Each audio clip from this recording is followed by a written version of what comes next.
क्या अब पूनिया और गहलोत के बीच भी पोस्टर वॉर देखने को मिल रहा है? क्योंकि कुछ इस थीम के साथ गहलोत अपने कार्यकाल का आखिरी बजट 10 फरवरी को पेश करने जा रहे हैं।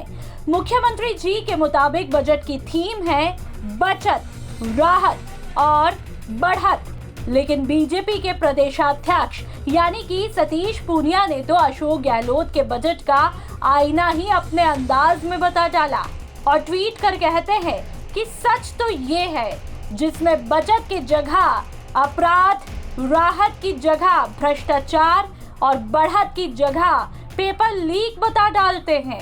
राजस्थान में पिछले 4 वर्षों से जो सरकार काबिज है, कूद के पैर पालने में दिख जाते हैं। 2019 में थानागाजी की गैंगरेप की घटना से इस सरकार की बुनियाद शुरू हुई थी।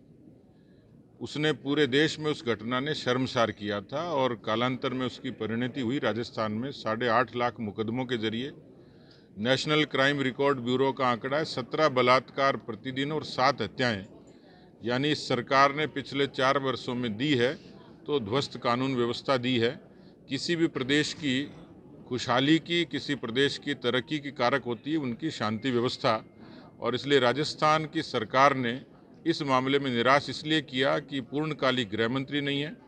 पुलिस में जिस तरीके से राजनीतिक हस्तक्षेप हुआ और संसाधनों के अभाव के कारण पुलिसिंग लगभग खत्म हो गई और राजस्थान आज ये कहें तो अतिशयोक्ति नहीं कि अपराधों की राजधानी हो गया।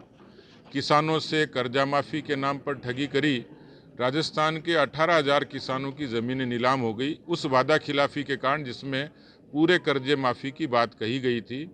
राजस्थान के 5,993 नौजवानों ने आत्महत्या कर ली क्योंकि राजस्थान में देश की सर्वाधिक बेरोजगारी दर है 30% और उसमें पेपर लीक ने नौजवानों के सपनों को तोड़ा।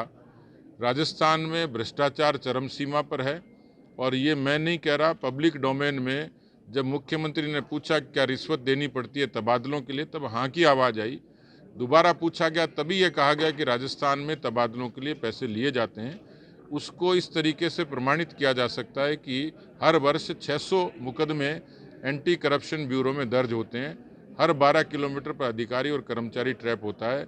अस्पताल में डॉक्टर नहीं है, स्कूल में मास्टर नहीं है, बिजली, सड़क और पानी, इस बुनियादी समस्या के लिए राजस्थान की आवाम जूझ रही है। तो कुल मिलाकर राजस्थान की सरकार की वानगी है कि 4 वर्षों में वो नेतृत्व का फैसला नहीं कर पाए।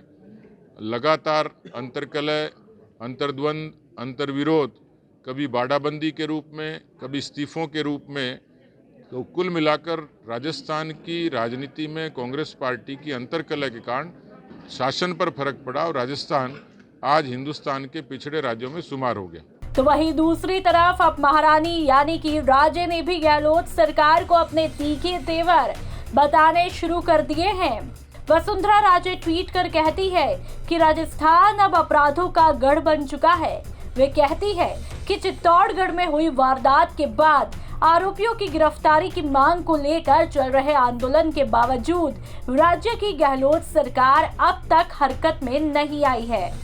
तो वहीं जल शक्ति मंत्री गजेंद्र सिंह शेखावत ने भी ट्वीट कर गहलोत सरकार को जमकर घेरा और कहा कि आरोपियों को तुरंत गिरफ्तार किया जाए और पीड़ित परिवार को इंसाफ दिलाया जाए। इससे अपराध ग्लैमराइज हो रहा है और कानून हंसी का पात्र बन रहा है। साथ ही वो युवाओं की भर्ती परीक्षाओं को लेकर भी जमकर कहते हैं कि 1 करोड़ अभ्यर्थियों को धोखा देकर बैठे हैं गहलोत जी।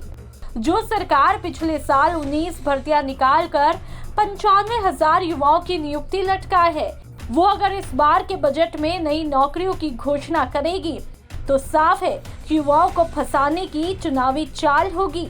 गहलोत सरकार इस बार विपक्ष के निशाने पर है। अब देखने वाली बात तो ये होगी कि 2023 के रण में गहलोत सरकार का इस साल का आखिरी बाण यानी कि बजट के दम पर क्या युवाओं के दिल पर और सत्ता के सिंहासन पर राज करेंगे या फिर राज सौंपेंगे। ब्यूरो रिपोर्ट, राजस्थान तक।